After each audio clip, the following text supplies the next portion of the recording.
So I got this ball machine and I thought to myself I'd make a Pickletips episode all about the ball machine where I show you guys my 3 favorite ball machine drills that I like to use while working with myself. Let's get into it.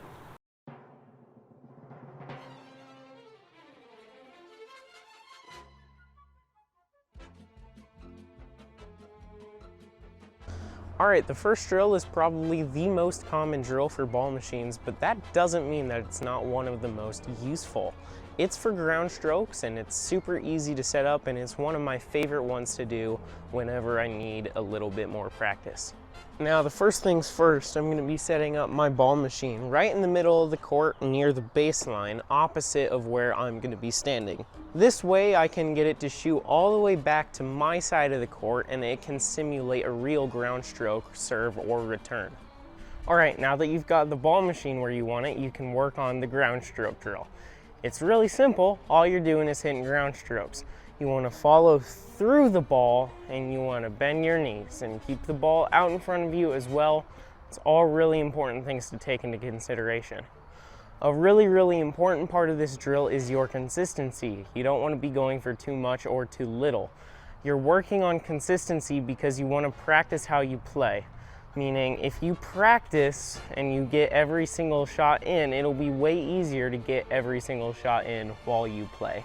When you're hitting the ball, you really want to focus on following through the ball. You don't want to hit the ball and then stop really suddenly. That gives you much less control than having a follow through that is solid. And you want to bend your knees because if you get lower, the ball also gets lower to the net as well. There you go, that's the ground stroke drill. Super simple, and let's move on to the next one. Alright, this next ball machine drill is the drop drill. It's super simple. You're just hitting drops. You want to go to either corner on either side. Really important, you want to stay consistent and focused on your drops, because like I said with the ground strokes, you practice how you play, and if you practice and you make a lot of errors, you're going to make a lot of errors in game. But if you practice and you make a minimal amount of errors, you're super consistent, it'll be way easier in game to be consistent as well. You really want to work on being out in front of you on your drops like I've talked about on this channel in the past. And you'll also want to, again, work on getting really low, bending your knees, not your back. Getting lower to the ground helps you get the ball lower to the net.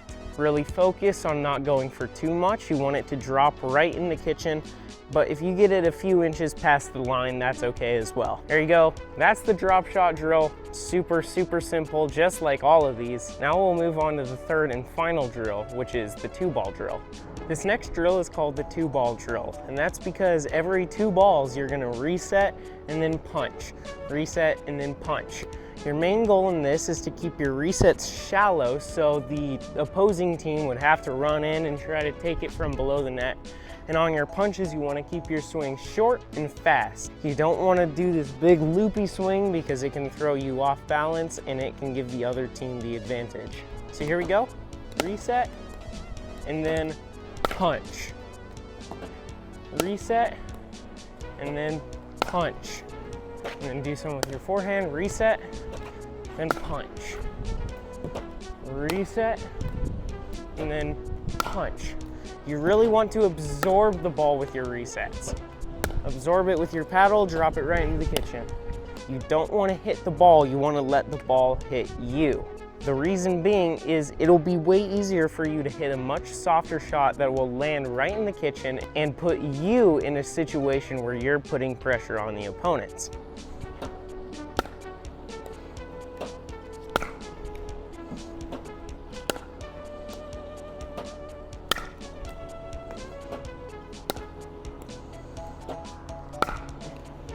Now on your punches, keep that swing short. You don't want a big giant follow through. It takes way more time to get back to your ready position, and by then the opponents could have sped a ball up at you and you wouldn't have a better shot to react with.